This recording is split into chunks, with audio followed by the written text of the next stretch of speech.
여러분, 치약 쓰지 마세요. 왜 그렇게 치약으로 양치를 해도 몇 시간 뒤 다시 냄새가 올라올까요? 왜 상대방은 금세 알아채는데 본인은 잘 모를까요? 왜 손주가 다가오다가 할아버지 냄새 난다고 말할까요? 사실 이런 고민은 나이가 들수록 누구나 겪게 되는 자연스러운 현상입니다. 하지만 많은 분들이 단순히 양치를 더 자주 하거나 치약을 바꿔보는 정도로만 해결하려고 하시죠. 그런데 정말 그것만으로 충분할까요? 저는 30년간 구강 건강을 연구해온 박사 최영훈입니다.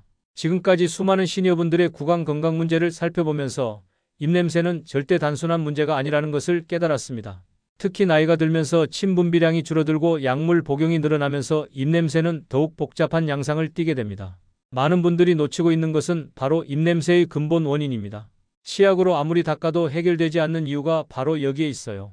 시중에 나온 치약들은 대부분 향으로 냄새를 가리는 역할만 할 뿐 냄새를 만들어내는 세균이나 근본 원인을 해결하지는 못합니다.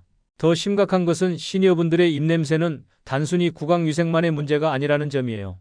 나이가 들면서 자연스럽게 일어나는 생리적 변화, 복용하고 계신 약물들, 그리고 소화기관의 변화까지 모두 복합적으로 작용하거든요. 실제로 제가 연구를 시작한 초기에도 이런 복잡성을 제대로 이해하지 못했습니다. 그저 양치를 더 꼼꼼히 하고 좋은 치약을 쓰면 된다고 생각했거든요. 하지만 수십 년간의 연구를 통해 알게 된 것은 입냄새는 전신 건강의 신호등과 같다는 것입니다. 오늘 제가 여러분께 말씀드릴 해결책은 바로 녹차를 활용한 특별한 양치법입니다. 단순해 보이지만 이 방법은 치약으로는 절대 해결할 수 없었던 입냄새의 뿌리까지 잡아줍니다. 왜냐하면 녹차 속 카테킨이라는 성분이 세균을 억제하고 냄새를 중화시키는 동시에 침분비까지 도와주기 때문이에요. 하지만 아무 녹차나 아무렇게나 사용해서는 효과를 볼 수 없습니다. 정확한 방법과 농도, 사용 시간을 알아야 합니다. 그리고 무엇보다 내 입냄새의 정확한 원인이 무엇인지부터 파악해야 해요. 오늘 이 방법을 정확히 익히시면 단 하루만 해도 가족들이 먼저 달라졌다고 말할 정도로 효과를 보실 수 있습니다. 실제로 제가 만난 많은 분들이 이 방법으로 자신감을 되찾으셨거든요. 입냄새 때문에 고민하시는 분들이 얼마나 많은 것들을 포기하고 계신지 저는 잘 알고 있어요. 대화할 때 손으로 입을 가리는 습관, 가족 모임에서도 거리를 두는 것, 심지어는 좋아하는 사회활동까지 줄이는 경우도 봤거든요. 혹시 여러분도 입냄새 때문에 대화할 때 손으로 입을 가리거나 가족 모임에서 위축되신 적이 있으신가요? 그렇다면 오늘 이야기가 정말 중요한 변화의 시작이 될 겁니다. 얼마 전 72세 이정호님이 찾아와서 이런 이야기를 하셨습니다. 손주가 안기려다가 할아버지 냄새 난다는 말 한마디에 마음이 완전히 무너졌다고 하시더라고요. 그 뒤로는 대화할 때도 입을 가리게 되고 가족 모임에서도 자꾸 위축된다고 하셨어요. 이정호님의 표정을 보니까 정말 마음이 아팠어요. 평생 가족을 위해 열심히 살아오셨는데 나이 들어서 이런 일로 소외감을 느끼고 계셨거든요. 특히 손주와의 관계가 멀어질까봐 가장 걱정하고 계셨어요. 사실 이런 고백은 처음이 아니었습니다.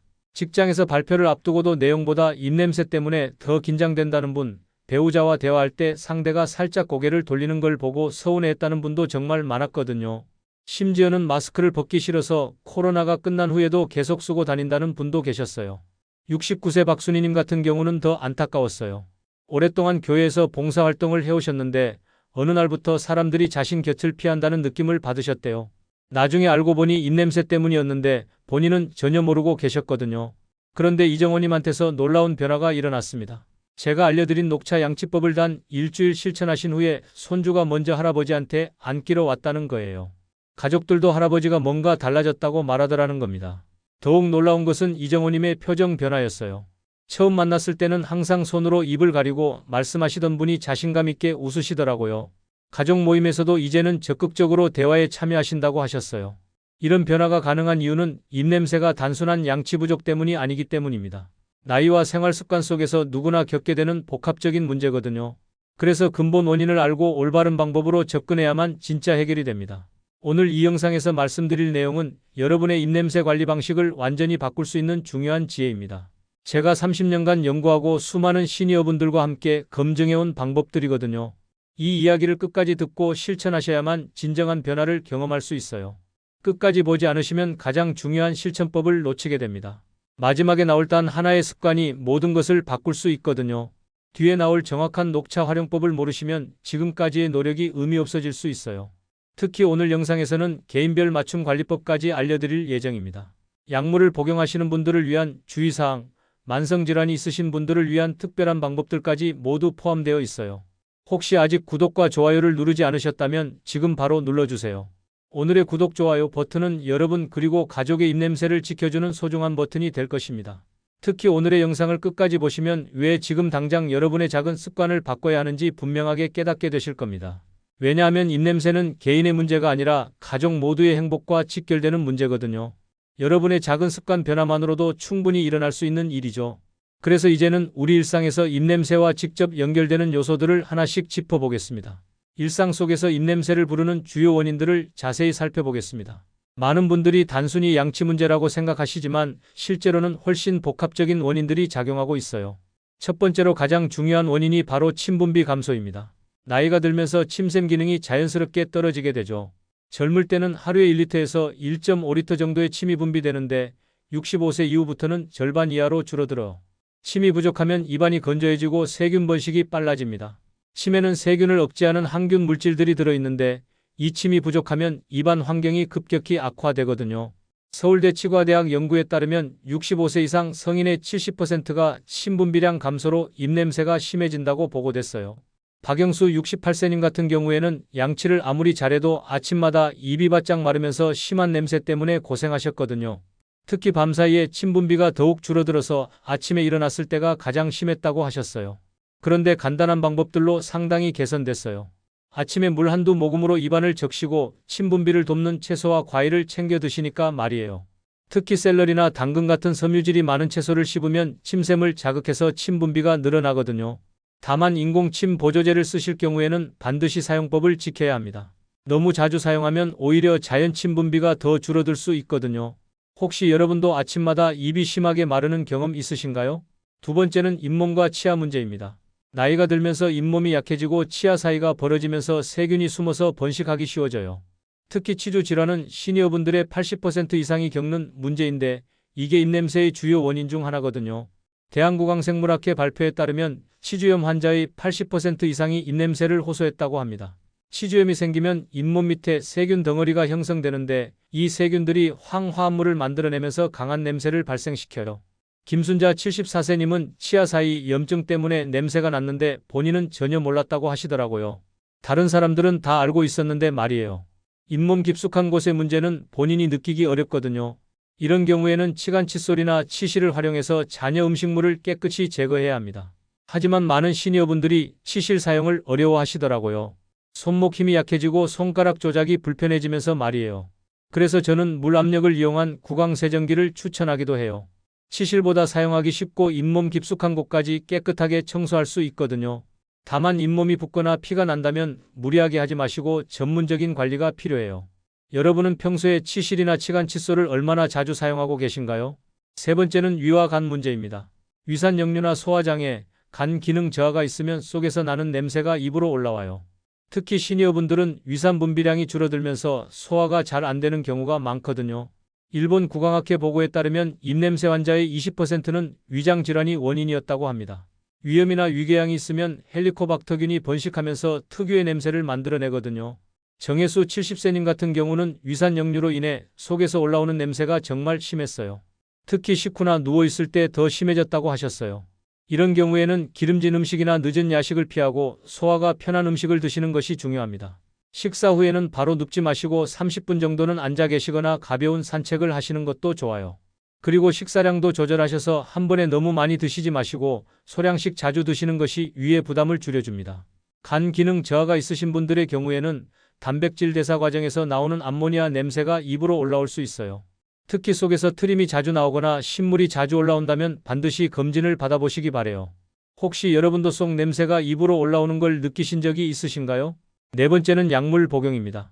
고혈압약, 당뇨약, 항우울제, 이뇨제 같은 약들은 침분비를 줄여서 입냄새를 악화시켜요. 특히 시니어분들은 여러 가지 약을 함께 복용하시는 경우가 많은데 이때 부작용이 더 심해질 수 있어요. 미국 치과협회 조사에서 장기 약물 복용자의 40%가 구강 건조로 입냄새를 겪는다고 했습니다. 약물이 자율신경계에 영향을 미쳐서 침샘 기능을 억제하거든요. 최경자 76세님은 당뇨약 복용 후에 입이 바짝 마르면서 냄새가 심해졌다고 하셨어요. 혈당 관리를 위해서는 약을 계속 드셔야 하는데 입냄새 때문에 스트레스를 받으셨거든요. 이런 경우에는 약 복용 후에 물을 충분히 마시고 필요하면 무설탕 껌으로 침분비를 촉진하는 것이 도움이 됩니다. 자일리톨이 들어간 껌이 특히 좋은데 세균의 먹이가 되지 않으면서도 침 분비를 자극해 주거든요. 또한 약 복용 시간을 조절하는 것도 도움이 돼요. 가능하다면 잠자기 전보다는 낮 시간에 복용하셔서 침 분비가 활발한 시간대에 영향을 덜 받도록 하는 거죠. 다만 약물 조정은 반드시 담당 전문의와 상의해야 해요. 혹시 약을 드시면서 입이 유난히 마른 경험이 있으신가요? 다섯 번째는 본인 자각 부족입니다. 이게 가장 안타까운 부분인데요. 본인은 잘 모르지만 주변 사람들은 금세 알아채는 경우가 많아요. 냄새에 대한 후각 적응 때문에 자신의 냄새는 잘 느끼지 못하게 되거든요. 대한치과위생사협회 조사에서 입냄새 자각도는 고작 30%에 불과했다고 합니다. 즉, 10명 중 7명은 자신에게 입냄새가 있다는 걸 모르고 있다는 뜻이에요. 이명수 69세님 같은 경우도 가족들이 냄새를 지적하기 전까지는 전혀 몰랐다고 하셨거든요. 손자가 할아버지한테 다가오다가 코를 막는 걸 보고서야 알았다고 하시더라고요. 자가 진단을 해볼 수 있는 간단한 방법들이 있어요. 손등을 하루 후 말려서 냄새를 맡아보거나 티슈로 혀를 닦은 후 냄새를 확인해 보는 거죠. 또는 플라스틱 숟가락으로 혀 뒤쪽을 긁어서 냄새를 맡아보는 방법도 있어요. 하지만 가장 정확한 것은 역시 가족에게 솔직하게 물어보는 것입니다. 이런 경우에는 가족에게 솔직하게 물어보고 정기적으로 구강검진을 받는 것이 중요해요. 다만 민감한 문제이므로 가족 간에도 부드럽게 대화해야 합니다. 상처받지 않도록 서로 배려하면서 말이에요. 특히 배우자나 자녀들에게는 정기적으로 체크를 부탁드리는 것도 좋은 방법이에요. 혹시 여러분도 가족에게 입냄새 지적을 받아보신 적이 있으신가요? 이처럼 입냄새의 원인은 정말 다양하고 복합적입니다. 하나의 원인만 있는 경우는 드물고 대부분 여러 원인들이 함께 작용해요. 그래서 단순히 치약만 바꾼다고 해서 해결되지 않는 거죠. 원인을 정확히 알면 해결 방향이 보입니다. 이제는 치약 대신 근본적으로 작용하는 녹차 활용법을 정리해드리겠습니다. 입냄새 해결을 위한 녹차 활용법을 완전히 정리해드리겠습니다. 단순히 녹차를 마시는 것이 아니라 정확한 방법으로 사용해야 효과를 볼 수 있거든요. 먼저 녹차가 왜 입냄새에 효과적인지부터 자세히 말씀드릴게요. 녹차 속에는 카테킨이라는 강력한 항산화 성분이 들어있어요. 이 카테킨은 세균 억제, 냄새 중화, 침 분비 촉진 이 세 가지 역할을 동시에 해줍니다. 세균 억제 효과부터 살펴볼게요. 카테킨은 입안에 유해한 세균들, 특히 황화합물을 만들어내는 세균들을 선택적으로 억제해줘요. 일반 치약이나 구강청결제처럼 모든 세균을 죽이는 게 아니라 나쁜 세균만 골라서 억제하는 거죠. 냄새 중화 효과도 뛰어나요. 카테킨은 이미 만들어진 황화합물과 직접 결합해서 냄새를 중화시켜줍니다. 그래서 단순히 냄새만 가리는 것이 아니라 근본적으로 냄새 분자를 없애주는 거예요. 그리고 침분비 촉진 효과까지 있어서 일석삼조라고 할 수 있어요. 녹차의 떫은 맛이 침샘을 자극해서 침 분비량을 늘려주거든요. 침이 많아지면 자연스럽게 세균이 쉽게 나가고 입안 환경이 개선돼요. 하지만 아무 녹차나 사용하면 안 되고 올바른 농도와 방법이 중요해요. 너무 진하게 우리면 오히려 쓴맛 때문에 계속 사용하기 어려워지고 너무 연하게 우리면 효과를 보기 어려워요. 적당한 농도는 이렇습니다. 티백 2개 정도나 잎차 2스푼 정도를 70도에서 80도 정도의 물 300ml에 5분간 우리시면 됩니다. 너무 뜨거운 물을 사용하면 카테킨이 파괴될 수 있어요. 물의 온도도 중요한데요. 끓는 물을 붓고 23분 정도 식힌 후에 녹차를 우리시면 적당한 온도가 됩니다. 온도계가 없으시다면 손목 안쪽에 물방울을 떨어뜨려서 뜨겁지만 참을 만한 정도면 적당해요. 우리는 시간도 중요해요. 3분 이하로 우리면 카테킨이 충분히 우러나지 않고 7분 이상 우리면 너무 쓴맛이 강해져서 사용하기 어려워집니다. 5분이 가장 이상적이에요. 집에서 녹차 티백을 얼마나 자주 활용하고 계신가요? 많은 분들이 그냥 차로만 마시시는데 사실 양치용으로 사용할 때가 훨씬 효과가 커요. 녹차 양치를 할 때는 순서가 중요합니다. 많은 분들이 치약으로 먼저 양치한 후에 녹차를 사용하시는데 이렇게 하면 치약의 화학 성분들이 카테킨의 작용을 방해할 수 있어요. 올바른 순서는 이렇습니다. 먼저 물로 입안을 가볍게 헹궈서 음식물 찌꺼기를 제거하세요. 그 다음 칫솔에 녹차물을 묻혀서 치아와 잇몸, 그리고 특히 혀를 꼼꼼히 닦아주세요. 혀 닦기가 특히 중요한데요. 혀 표면에 설태라고 하는 하얀 이끼 같은 것이 입냄새의 주원인 중 하나거든요. 칫솔로 혀 뒤쪽부터 앞쪽으로 부드럽게 닦아주시면 됩니다. 그리고 30초에서 1분 정도 가글하는 것도 중요해요. 입안 구석구석까지 녹차물이 닿도록 하시고 목 안쪽까지 가글해서 목 뒤쪽의 세균까지 제거해 보세요. 혹시 녹차로 직접 양치해 보신 적이 있으신가요? 처음에는 조금 이상할 수 있지만 며칠 하시면 입안이 훨씬 깔끔해지는 걸 느끼실 수 있어요. 특히 아침에 일어났을 때의 끈적한 느낌이 많이 줄어들어. 녹차의 효과를 제대로 보려면 신선도도 정말 중요해요. 녹차는 신선할수록 카테킨 함량이 높아서 효과가 뛰어납니다. 오래된 티백은 카테킨이 절반 가까이 줄어든다고 보시면 됩니다. 티백의 경우 구입 후 6개월 이내, 입차의 경우 1년 이내에 사용하시는 것이 좋아요. 보관할 때는 직사광선을 피하고 서늘한 곳에 밀폐해서 보관하세요. 냉장고에 보관하시는 것도 좋은 방법이에요. 여러분 집에 오래된 티백 보관하고 계신 거 없으신가요? 있으시다면 새로 구입하시는 게 훨씬 효과적이에요. 녹차 종류도 선택할 때 주의할 점이 있어요. 카테킨 함량이 높은 녹차를 선택하시는 것이 좋은데 일반적으로 맛이 떫고 쓴 녹차일수록 카테킨이 많이 들어있어요. 현미차나 보리차, 둥글레차 같은 것들은 맛은 좋지만 카테킨이 들어있지 않아서 입냄새 효과는 기대하기 어려워요. 사용 빈도도 정말 중요합니다. 녹차 양치는 하루에 아침 저녁 2번이 가장 이상적이에요. 너무 자주 하면 치아가 착색될 수 있고 녹차의 탄닌 성분 때문에 철분 흡수가 방해될 수도 있어요. 아침에는 일어나자마자 하시는 것보다는 가벼운 아침 식사 후에 하시는 것이 좋아요. 공복에 바로 사용하면 속이 부담될 수 있거든요. 저녁에는 잠자기 1시간 전 정도에 하시면 됩니다. 식사 직후에 바로 하시는 것도 피하세요. 음식의 산성 성분과 녹차의 탄닌이 만나서 이상한 맛이 날 수 있고 소화에도 좋지 않아요. 식후 30분 정도 지난 후에 하시는 것이 적당합니다. 하루 중에 언제 입냄새가 가장 심하게 느껴지시나요? 대부분 아침에 일어났을 때와 식사 후인데 이때 녹차 양치를 해주시면 확실히 다를 거예요. 주의해야 할 점도 여러 가지가 있습니다. 특정 질환이 있으시거나 약을 복용하시는 분들은 사용에 조심해야 해요. 신장 질환이나 심장 질환이 있으신 분들은 녹차의 카페인 성분 때문에 주의가 필요해요. 항응고제를 복용하시는 분들도 조심하셔야 해요. 녹차의 비타민 K 성분이 항응고제의 효과를 방해할 수 있거든요. 철분 결핍이 있으신 분들도 주의하세요. 녹차의 탄닌 성분이 철분 흡수를 방해할 수 있어서 철분제를 복용하고 계신다면 시간 간격을 두고 사용하시는 것이 좋아요. 이런 경우에는 농도를 조금 연하게 하시고 가글 후에는 반드시 뱉어내세요. 삼키지 마시고요. 혹시 현재 약을 복용하고 계신가요? 그렇다면 처음 시작할 때는 농도를 약하게 해서 천천히 적응해 보세요.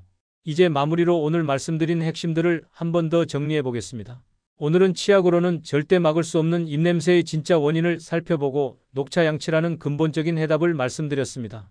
많은 분들이 단순히 양치를 더 자주 하거나 강한 치약을 쓰는 것만으로 해결하려고 하시지만 이건 임시방편에 불과해요. 입냄새의 진짜 원인은 침분비 감소, 잇몸과 치아 문제, 위장질환, 약물 복용, 그리고 본인 자각 부족이었죠. 이런 복합적인 원인들을 해결하지 않으면 아무리 강한 치약을 써도 몇 시간 후면 다시 냄새가 올라와요. 잘못 관리했을 때는 입냄새가 자신감을 무너뜨리고 인간관계를 멀어지게 만듭니다. 하지만 제대로 관리하면 단 하루만 해도 가족이 먼저 달라졌다고 말할 정도로 효과가 나타납니다. 자신감이 회복되고 대화할 때 입을 가리지 않아도 되고 손주들과의 스킨십도 자연스러워져요. 이런 변화의 핵심이 바로 오늘 말씀드린 녹차 양치법이에요. 녹차 속 카테킨이 세균을 억제하고 냄새를 중화시키는 동시에 침분비까지 도와주기 때문에 근본적인 해결이 가능한 거죠. 단순히 냄새를 가리는 것이 아니라 원인부터 해결하는 방법이에요. 오늘 당장 실천할 수 있는 제안을 드릴게요. 아침에 일어나시면 티백 2개로 진한 녹차를 우리세요. 그리고 칫솔에 그 녹차물을 묻혀서 치아와 혀, 잇몸을 꼼꼼히 닦아보세요. 마지막에는 30초 이상 가글하시고요. 이 한 가지만 실천하셔도 단 하루 만에 달라지는 변화를 느끼실 수 있어요. 다만 기억하세요. 너무 진하게 우리지 마시고 70도에서 80도 정도의 물에 5분간 우리시면 됩니다. 그리고 신선한 티백을 사용하는 것도 중요하고요. 만약 약물을 복용하고 계시다면 농도를 조금 연하게 해서 시작해보세요. 다음 영상에서는 잇몸 건강을 지켜주는 또 다른 생활 속 습관을 알려드리겠습니다.